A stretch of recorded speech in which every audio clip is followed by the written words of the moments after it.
A bridge could mean many things. For example, a dialogue between two people, like us two here, between history and the present, between the young and the old. But focusing on fashion, fashion designers can build bridges and connect with customers through design, product, creation in general. What is an example of a bridge for you? Well, a bridge is for me something that links two parts of a story. And it can be, if you see a bridge in nature, what do they link? A part A with a part B. And in our work, this is also what they do. They have basically they are linking a dream from a designer, which is expressed through clothes, but not only through clothes. It's mainly clothes with a vision, with a point of view, through an audience that should receive an information that supposedly is building a history about that. So this is, and we have in my work many ways to build those bridges.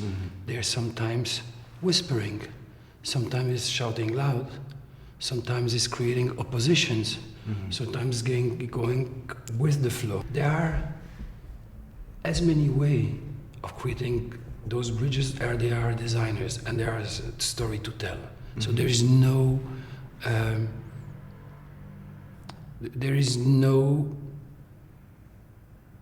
nothing that is fixed. It's like the bridge is being constructed depending on whom we talk to and what there is to say. But for someone like yourself, every season you're responsible for so many contrasting designers and visions each time, and in a way you work as a bridge that can connect them with the people they have as their guests. What are the ingredients you're looking for each time? What matters to you to the point that you are actually certain that the result will work actually as a bridge? Emotion, I would say this is the first words that come to me, to provide an emotion, because this is something that really stays. This is something that in the audience is something that is, you perceive it, but you cannot see it. It comes into you. So maybe it is the first thing that I look for. We have many tools to build those bridges. Sometimes it will go with the music, and sometimes it will go with the light, and some of the elements you push forward depending on again what is the emotion that you want to create. And sometimes it can be just like the lighting, that you just work with lighting, that you have no set, but just the lighting should create an emotion. And sometimes it's a coldness, of warmness, sometimes of an electricity, sometimes a strength. So, and all those mixes of parameters that we use with music, with light, with the set, the hair designer, they all come up to create that story, like you would create a movie with all of the same element, but it's a live, basically, movie. And then the idea is that the receivers, which is like the press, the buyers, as they do see, if they follow all the fashion week, over 500 show. If you take every fashion week, and it's over 500 show in a month. And a month is something. So if you just to take the woman, and the idea is not only building a bridge is one thing, but making sure that comes over that bridge a message which is going to be strong and that is going to build his way, not only at the moment, but then it's going to remain that, like an editor, she knows basically what kind of story she's going to talk about when she's done. You know, there's like love at first sight, and then you go with that love, and you see if you keep it at Milan, and you see if you keep it at Paris and London, if that love had started in New York, so to speak. And then the idea is like to convey that kind of story, movie, little virtual thing that can break together, that it stays with them, that it's in their mind, that is like, and I think that sometimes a designer have so much to say that it affect even their vision, or it transform it so it's very interesting to work in that way, and my work, I guess, is just to help the designer to do that the best way possible. Why do you think fashion has such a strong impact in the society, especially today? Well, I mean, I wouldn't generalize this, but there are designers, and there are a good group of designers that are not only designers, they are also thinkers. And those people express themselves through making clothes. But I think if you give them another media, they would still say the same, and it would be still strong. If they would start writing, let's say if the talent of writing, well, their story would be strong. If they would do painting, or if we would make movies, or if they would do art, it will be strong. I mean, because just they have something to, they are, I think, some of them perceive the world before others, or are they sensitive people to what's going around, and they absorb their sponge, and then they translate that into clothes. But it could be, I think it could be another media, and they would still be as strong as delivering their message. And this is why they have an impact on. And how about, let's say, history? How important is for us today to be based on what we had in the past in order to find the future, if you believe in such a theory? I mean, it is deeply my theory. I truly believe, and always believed, that we're building the future on the past and on the present. So there's like no way that somebody's going to come and whip out of the table and they say, this is the future. And I think that, like, basically, if you think about evolution, actually, evolution doesn't go like this. It goes by step. It goes like this, and then suddenly it's going to come. It goes like that. So why? Because people absorb what they had and what they have, and suddenly they're kind of ready, and there is a jump that comes. And it's a little bit, it's the same thing with history. I think if you look at the past, this is, look around you. I mean, you know, because the story, if you go back to the story of the clothes, and a designer could talk about this much better than me, but if you go back, so basically the first animals were killed to get their skin to cover yourself. And then, but very quickly, there was a way to put that. In different civilization, there were different way to address that. The aesthetics came along with the first skin, because it represented for them beliefs, religion, aesthetics, whatever. And so this is, and that is what has been done through the years, like looking at things, and we transformed the clothes towards what we were feeling, or to a direction that we are going. So, sticking on the value of history, can a city like Florence, that is an ancient city, become again the center for innovative ideas and new things to happen? It's a good question, because if you look also in time in history, the very powerful civilization always had a problem to find back a second souffle, because they stayed. And I mean, working here since over now nearly 20 years, time to time, I felt that there was like always this kind of protection. There was overprotection of Florence, which couldn't send them forward, because like they were based on the past, but with that they cannot look into the future. Now, I'll be honest with you, to have Linda Lopa here and Patrick, to me, I think I see a brighter future, because I think they have a view, or Linda always had a view, very specific view on fashion, and I think that she will change not only the people that come here, but also when you think of fashion, there is an Italian fashion, there is a French fashion, there is a Japanese, there's a Belgian one, there's an American one. And then Italians, most of the time, I'm not putting everything, but most of the time are kind of very specifically in a way of making their own fashion. And I think she will change that. They will bring much more an edgy vision to it, and a more conceptual way to look at fashion.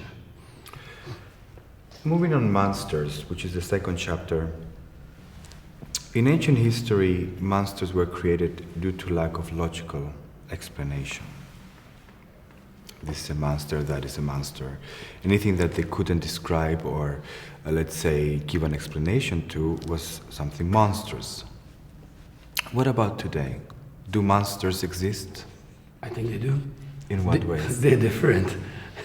They are different, but look everywhere. They are monsters. Like, we don't call them monsters. I mean, it also sort of belief that have changed now. Like, basically, I think that before you had in beliefs a way to, and then as soon as you would go out, you would become a certain type of monster. Okay, I mean, I'm opening monster to me because we can talk about monster of aesthetic, we can talk about monster everything. I'm not taking monster as we say the ugly head and everything. Yeah. So today, with the self-expression of everybody, this is what is my feeling, that you see monsters in the street. Mm-hmm. It's like because some people are pushing the boundaries, like someone that uses body as with piercing, as it was done in the last 20 years, that was taken from tribes and everything, and decided it appears to a certain type of monster. If you talk to conservative people, somebody that uses body to express with tattoos and that totally cover it, like you had people like or women that have done that. It's like they are seen with, from conservative point of view, to some type of monsters, but not to me, because it's interesting. It's a way of experimenting or expressing themselves, which is in the last 20 or 30 years, you see that as more people became much more self-confident to express themselves, and there was no just one trend that you had to follow, but like they had a kind of a self-awareness. They say, okay, I do this because I feel this, and our society nowadays give them a certain freedom to do so. Mm-hmm. Is it necessary for a fashion monster to be beautiful? Because I don't think so. Because we did have some monsters. We still do have some monsters in fashion. I don't think so. But why do you think these monsters sell? That's a very good question. I think because they have an impact on people that is different sometimes. And maybe if they sell, it's in a niche. Mm-hmm. It's never going to be mainstream. It's not a matter of emotion. It is. I think it is like everything else. I mean, when you go see a show, you can look at a collection and say it's beautiful, but it's just beautiful. It doesn't touch you. And sometimes something is not as beautiful, but it touches you. Why? Because of the defect, because of this, because there is a tension in it. You know, I mean, I don't believe in aesthetics, in the beauty being the way to go. So I think more and more with age, I've been believing, even in my work, in defect. At the beginning, I was like perfection, perfection, perfection, perfection, perfection, and I was looking for that with such a stress all the time, and I was like feeling so after each show. You know, I was just analyzing, and this I could have done better, and it was not there. It was not there. Okay, there was that search. With time, I think I came down to understand that perfection doesn't exist. There are pursuit of perfection, and this is great because it gives you really a strength to go further each time. But also, I say, I have to open the door, leave the door or the window open to defect, because the defect is going to create another kind of beauty. It's like sometime when you have like a man with a scar in his face. Is it a beauty, the aesthetics like we think, like Davide? No, it's a different type. And this is going to create a tension which brings a different emotion. It's all, we're going to come back to that word most of the time. Let's move to fetishes. Why do you think humans have such strong bonds with their clothes? It is their way of expressing themselves in a common world every day. But what binds us with a certain look or a designer? I mean, because they recognize themselves. It's like there's something that is still today, what it used to be many, many years ago, is like there are tribes. There are tribes. Basically, there is a Ricoans tribes, and all is like little children, and this is a tribes. Those people are in it with it. I do wear some Rico ones. I'm not that much in it. I love to mix this. I don't like to belong to. I like to jump from one tribe or just to have links, bridges. I love, as we talked about them. And there are others, like there are the Prada type. I mean, there are tribes. There are people that recognize themselves because they think they are part of a certain group, and this represent their group. And so it is very social. It's very interesting because I want to give you a personal experience about which almost causes me a serious nervous breakdown. And it's talking about clothes. I went once to a spa in India, and it's 1 kilometer in the Himalaya, and it's above a city called Rishikesh, where you have basically it's the city where yoga was born. So you had a lot of yogi there. There are people that basically look at you. You have clothes, and you, for the first time in my life, I went like. Because they were looking inside me, not at me or what I was wearing. I felt naked in front of them. And in this sort of spa, old Maharaja castle, when you would get there, you would receive an Indian pyjama with a long shirt and a long pants. And everybody would wear the same. Everybody. There was no one wearing something different. And through the first day you say, but I'm going to keep my watch, I want to keep my bracelets, I want to keep my identity. I was realizing that the identity were the detail that I'd chosen to be who I am, or to express who I am. With time, and I'm talking not a month, I'm talking with days, I started removing everything. I didn't need it anymore. Because I believed I was more into a different spiritual kind of way, which made me believe that I need all of that to express myself. It was a kind of something that was more inner than outer, and the inner would take over the outer eventually. And when I came, and then I was really happy with that. Now the nervous breakdown happened when I came back, because then I realized that it's hard because you have to see for people they see you, or they put a stamp or they in categories, and I was like I didn't want to go back into you need a type of car to give this impression of yourself, this image, you need to dress this, you need to dress that, and I was like, I'm saying, inside crying and I really seriously nervous breakdown, because I was forced to something I didn't want to go. And I talked with Albert about it. Albert Albaz noticed that. I said, what's wrong with you? And I told him, and I said, well, you have two choices, Etienne. Either you go back to India and be who you are, or here, you stay here and you have to cope with what it is, with your own inner self. Of course. But that's what it is. So it's an interesting story to. It is an interesting story because it indeed separates the two opposites. Why do you think certain materials, even opposite materials like leather and lace, have such a strong link to sex? Good question. Very good question. It talks to our, in English, subconscious. Mm-hmm.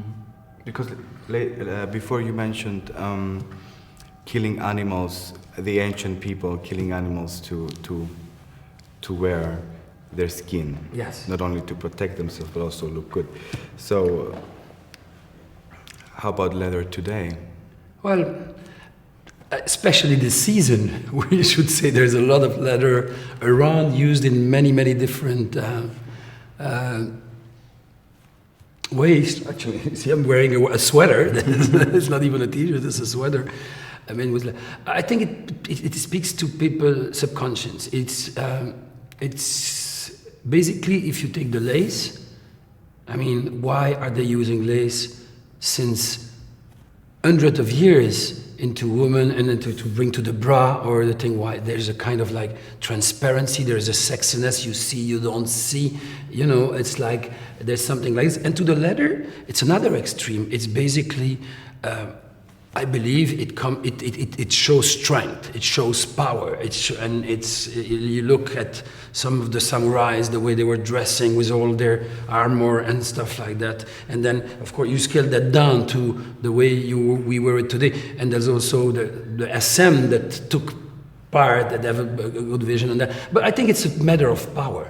Mm-hmm. It's like, and the mix of the two is two opposites that join each other that are very interesting. It's like it's a power, but with a sort of sexiness, transparency, but not too much. So it creates. Basically, it's also the power of. If we talk for a woman, it's also the power of a woman. Today's is because we think of woman as powerful human being, which it was not the case 50, 60 years ago. The woman was in the kitchen, and so now. It's also the way to express themselves, to show how there is some strength. And so the designer understand that with that power come, and season after season, they'll find us some trick to... Focusing on fetish, it has always been linked to provocative clothes, at least in the past years. Yes. Thus today, we tend to get aroused by the sight of a logo, the look of a designer. What is your quotation on this? Why do logos have such a strong impact? I come back to what I said before. It's appartenance to a group. That is like, that's one thing. Another thing, personally, I don't like logos. Mm-hmm. I like brands. I love Margiela because he was the first one to come with a new logo. And it was a logo on his own. I mean, but it's one of the best marketing tool ever, I think, with like the 4 little white stitches. I personally, I tend to buy clothes that even in the designers are representative, but not too representative, that you can put a stamp and a logo on it. Mm-hmm. And personally, I'm not like that, but I understand that people have this way of sort of like showing themselves like, this is what I mean, you buy a sailing bag, you're a hit girl, because you belong to a kind of a group where Celine means this at this moment. So we use products, you would say, or logos as a bridge to be connected to groups. I mean, or at least to believe there ourselves, or to make it believe to other people. Yes, definitely. Mm-hmm. I mean, I'm sorry, it's a tough one, but yes, definitely. So would you say that luxury is the new fetish? In a way, yes. Mm-hmm. In a way, yes, definitely.